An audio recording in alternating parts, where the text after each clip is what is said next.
Приветствую всех на своем канале. Сегодня я займусь демонтажом старой чугунной батареи, которая прослужила лет 40 точно, а может быть все и 50. Причина демонтажа в том, что она потекла. Потекла, вот я стараюсь вам показать последствия течи между двух секций. Нарушена прокладка. При желании можно это все устранить, но чтобы особо не заморачиваться, я поставлю другую чугунную батарею, более новую, более свежую. Правда, на одну секцию чуть поменьше, но это ничего страшного.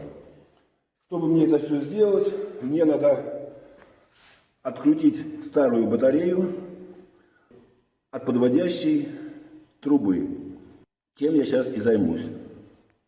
Откручивание батареи начнем сверху, более удобный вариант.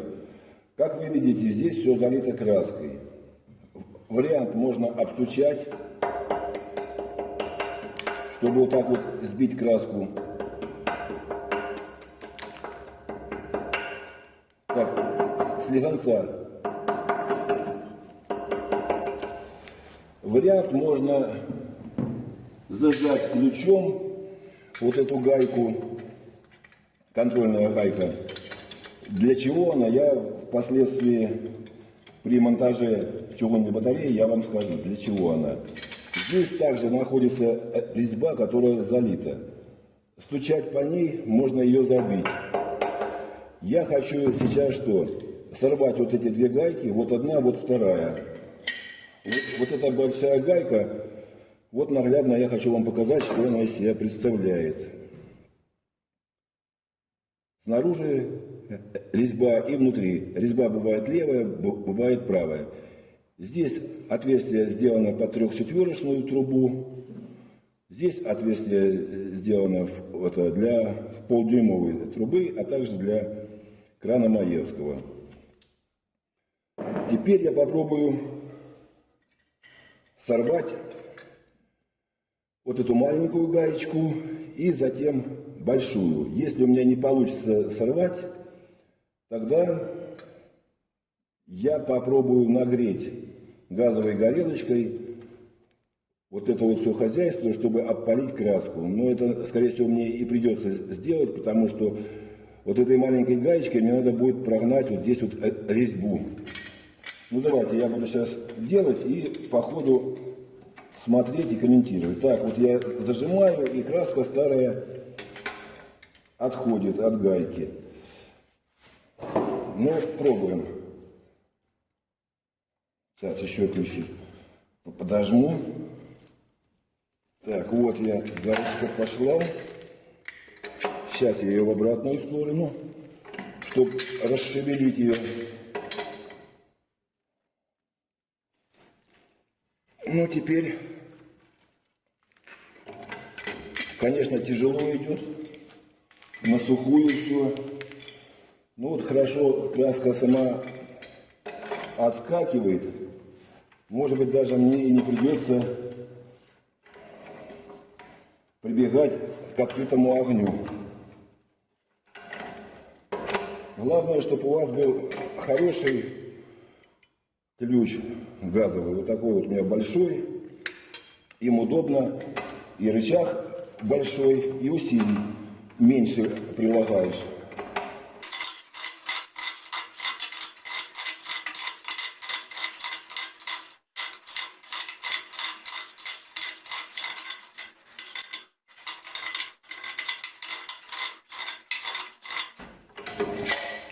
Ну вот так вот я открутил гайку. Сейчас попробую сорвать вот эту большую. Но тут мне уже придется встать, потому что усилия тут должно быть намного больше, чем с этой маленькой гаечкой.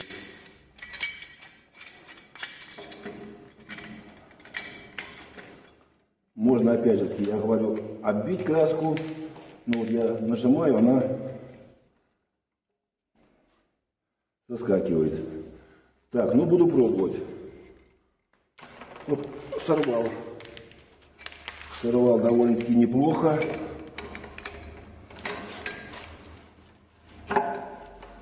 И довольно-таки хорошо идет. Да, я вам забыл сказать. Это мое упущение. Вода из системы отопления слита. Это остаточный воздух выходит. Так что тут все нормально. Я подстраховался. Воды в системе нет. Вот здесь мы видим остатки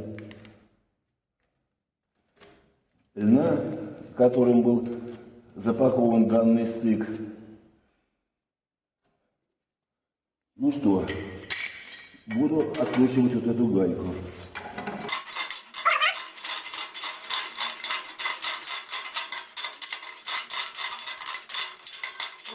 Даже вообще от руки пошла удивительно.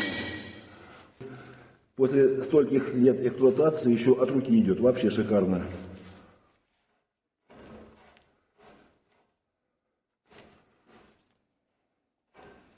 Так, все, вот вверх я открутил. Маленькая гаечка нам не мешает. Теперь перехожу на нижний стык и буду откручивать там. Аналогично, как и вверху, в ускоренном режиме. Ну вот все, открутил я нижнюю часть трубы от батареи. Вода немножко тут покапала, но это не беда. Теперь сейчас позову напарника, снимем вот эту батарею, ну, сильно тяжелая. Хочу еще вот что сказать. Новую батарею я буду ставить принципиально без кранов. Кранов здесь никаких не будет. Соединение будет вот точно такое же, как и здесь. Вот эти вот заглушки я поставлю на новую батарею. А с новой батареи я заглушки выключу. Потому что заглушка сделана под полдюймовую трубу. А у меня труба 3/4. Вот надо, чтобы было вот такое отверстие. Поэтому вот эту вот часть я выкручиваю, а старую заглушку, которая находится на трубе, я буду закручивать. Еще раз повторюсь, без всяких кранов, вот как было, так и сделаем. Друг и товарищ помог снять мне старую батарею. Одному снимать ее как-то некомфортно, тем более она еще и тяжелая.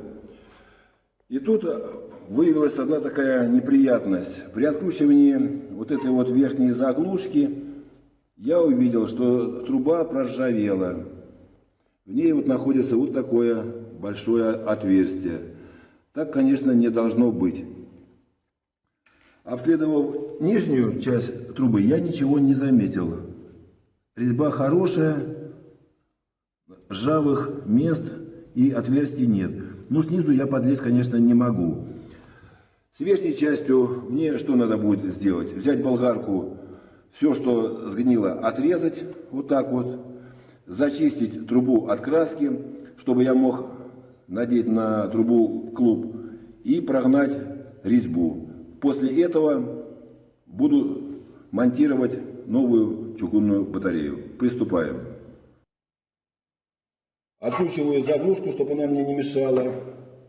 Эту гайку не откручиваем, так как после того, как я обрежу болгаркой, мне надо будет этой гайкой прогнать резьбу.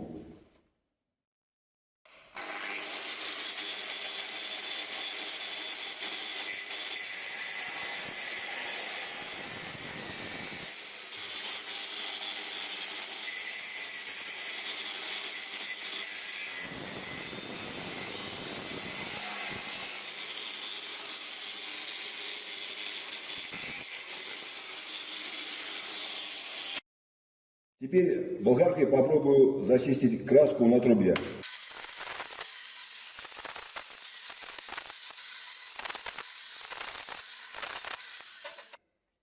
Откручиваем гайку, тем самым прогоняя резьбу на трубе.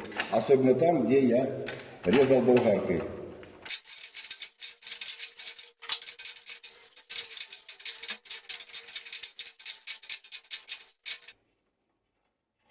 Открутил я гайку, пробую клуб одеть, краска мешает, поэтому я принимаю решение газовой горелочкой вот такой вот обжечь саму трубу от этой краски. То же самое я сделаю и внизу.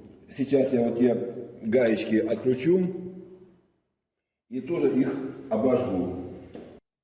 Гайку на нижней трубе я полностью не откручиваю. Беру уровень, прислоняю его к верхнему торцу трубы и выставляю строго вертикально. Затем отмечаю на нижней трубе, делаю меточку, где мне ее отрезать. Это делается для того, чтобы торцы труб, верхний и нижний, были на одном уровне, строго вертикально. Тогда будет легко монтировать новую чугунную батарею.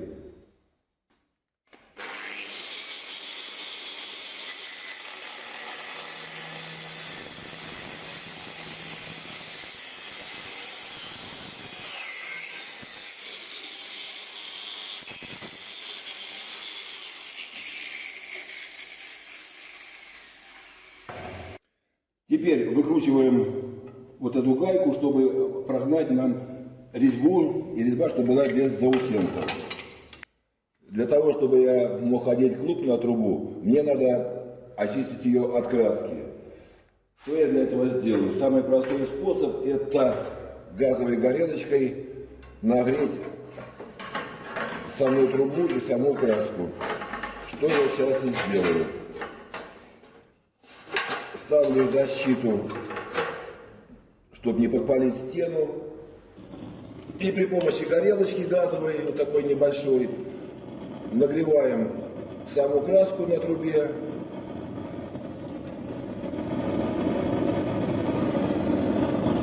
И счищаем щеткой по металлу.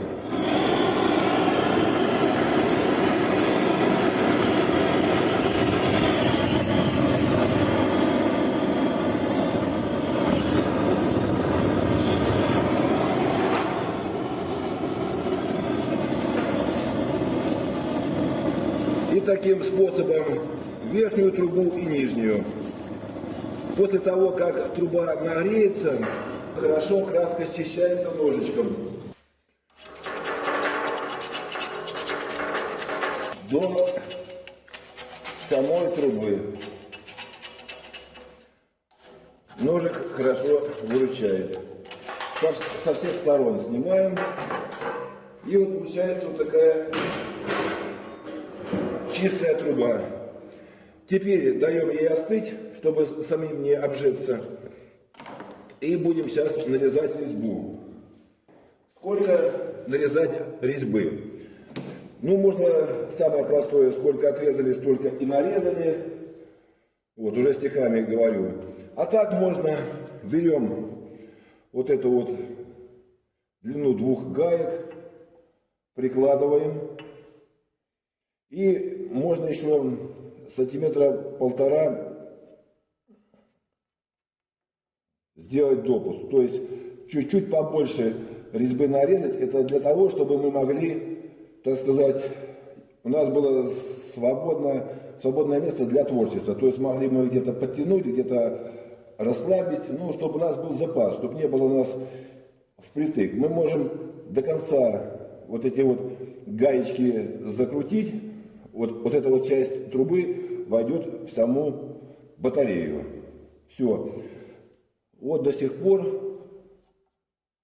я буду нарезать резьбу. То же самое я возьму уровень и вертикально выставлю его и отмерю на нижней трубе, до каких пор я там буду нарезать резьбу. Берем клуб.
Вот видно, где старая резьба, где новая. Вот я нарезал, еще даже есть запас. Даже можно еще чуть-чуточку пройти, что я сейчас и сделаю. Я на этом внимание заострять не буду, потому что ту же самую процедуру я сделаю и на нижней трубе. Только еще хочу что сказать. При монтаже новой батареи вот эти вот держатели батареи я оставлю, вот эти вот две передние, потому что они подходят. А вот задние мне придется передвинуть на одну-две секции, потому что новая батарея короче на одну секцию. И плюс того еще что, я здесь обрезал кусок трубы, мне придется батарею сместить вот сюда вот влево. И поэтому задние петли крепления батареи тоже надо переместить влево. Как их устанавливать, я показывать не буду, потому что тут все элементарно. Можно даже вот так вот кинуть уровень, размерить между секциями расстояние, просверлить отверстие и поставить вот эти, так сказать, держатели батареи. Тут ничего сложного. Я вам потом начну показывать, когда будем непосредственно соединять саму трубу и новую батарею. Установил я новую батарею на кронштейны. Старые кронштейны сзади я срезал болгарочкой вверху и внизу. Вот они уже стоят новые кронштейны. Выставил батарею строго по уровню. Затем, что я сделал, я также выставил, чтобы гайка была строго по центру на входе в батарею, чтобы мне легко было ее закручивать. Также без льна я попробовал ее закрутить. Закручивается она очень хорошо. Это чтобы впоследствии я легко мог ее наживить.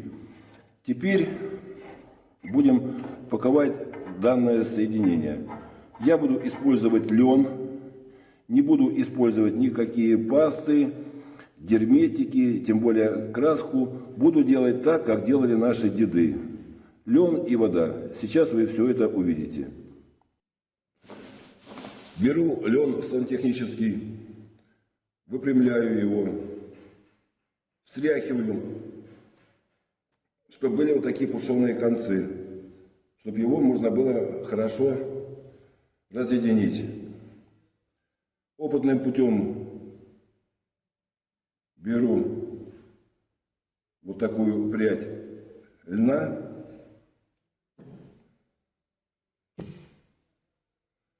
затем опускаю в воду, сворачиваем вот так в трубочку.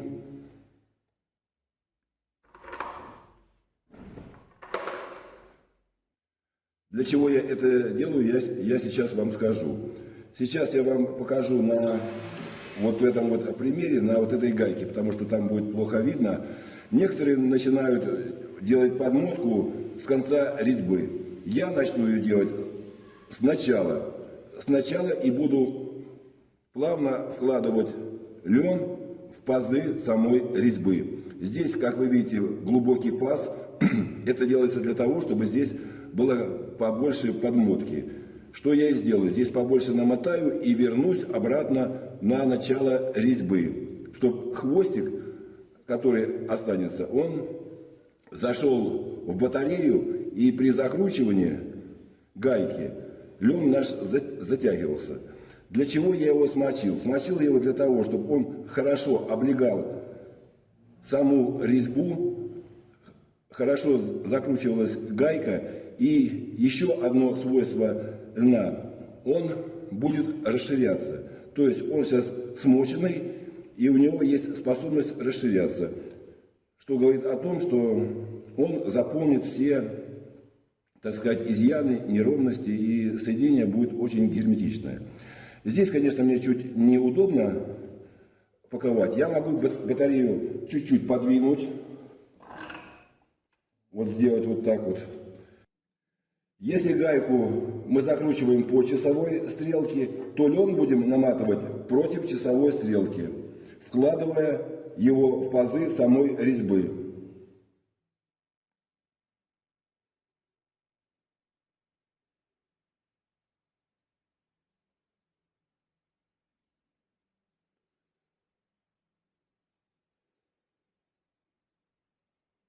Вот так вот у меня получается.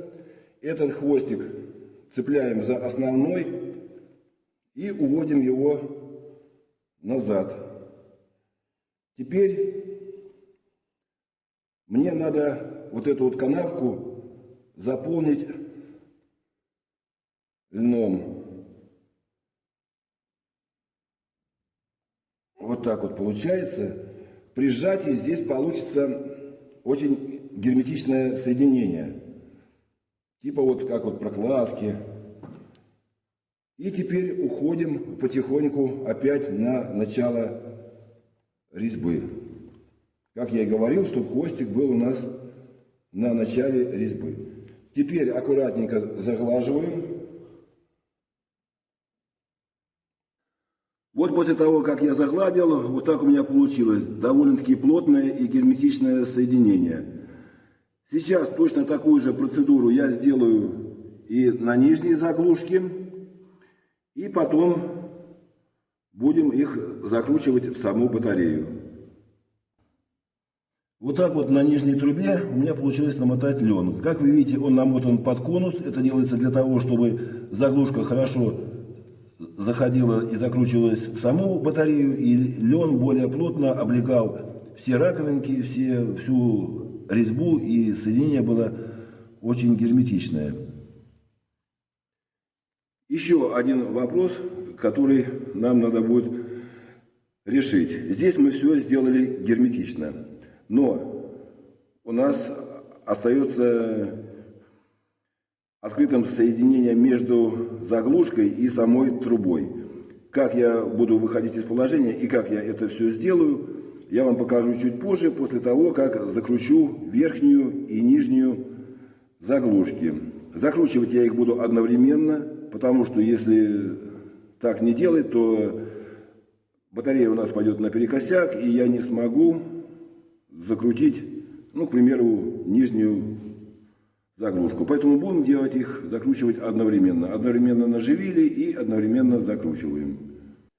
Подвигаю батарею до самих заглушечек. Вот так вот плотно стали. Теперь буду наживлять. Вверх пошел. Теперь низ. Если одному у вас не будет получаться, то, конечно, надо будет позвать напарника, чтобы он как-то корректировал саму батарею. Может, ее надо будет вверх поднять, вниз, вбок, вправо, влево. Вот что я сейчас и делаю. Но у меня она выставлена по уровню, и поэтому мне более легко мне это все сделать. Вот, пожалуйста, и нижнюю я наживил без проблем. Все, теперь тут нужен ключ. Руками я уже не затяну. Тем более, когда тянешь одну, батарея идет на перекосях, и другую уже труднее затянуть. Все.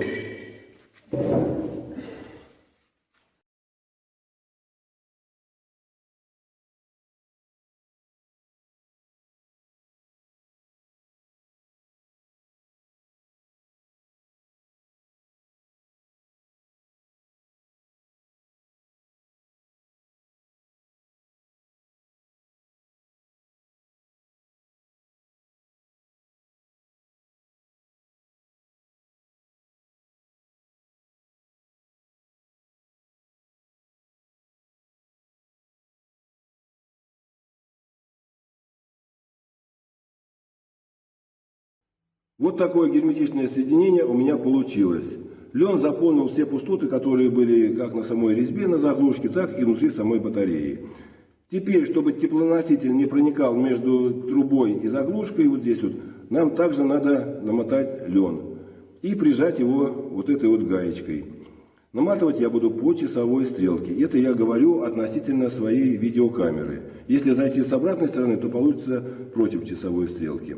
Хочу ваше внимание обратить на то, что лен всегда должен наматываться таким образом, чтобы при закручивании той же заглушки или той же гайки он ни в коем случае не раскручивался, а закручивался и плотно-плотно облегал резьбу.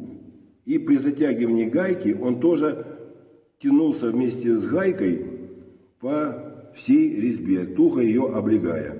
Сейчас я это наглядно покажу. Традиционно беру лен, встряхиваю его, отделяем небольшую часть льна от основной массы. Здесь можно даже взять чуть побольше, потому что будем наматывать на трубу и делать, ну типа такой, будет плоская такая вот прокладка. Так, воду его намочил.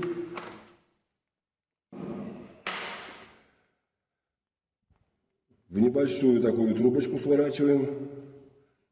И сейчас по часовой стрелочке я его начну наматывать на трубу.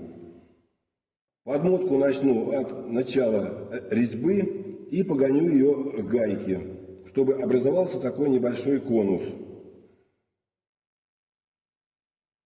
Натягом делаем, чтобы лен заполнил все полости резьбы. Вот этот хвостик прикладываем к основному и пошли вот так вот наматывать.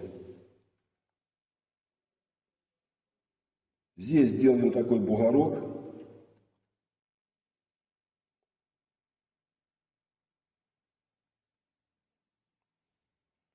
И вот теперь, вот у меня хвостик льна, я буду крутить гайку вот сюда вот, и лен тоже вместе с гайкой будет идти строго по резьбе на закрутку. Вот так вот правильно делать. Ну, я буду делать подмотку. Вот о чем я вам раньше и говорил. Это я сделал верхнюю часть. Сейчас я ту же самую процедуру сделаю внизу. Вот такая подмотка у меня получилась. Это на верхней части трубы, это вот на нижней части трубы. Теперь я при помощи ключа буду поджимать вот эту вот гаечку, чтобы как можно плотнее приблизиться вот к этой вот заглушке. И здесь у меня из льна образуется такая вот широкая прокладочка. Сейчас я это покажу.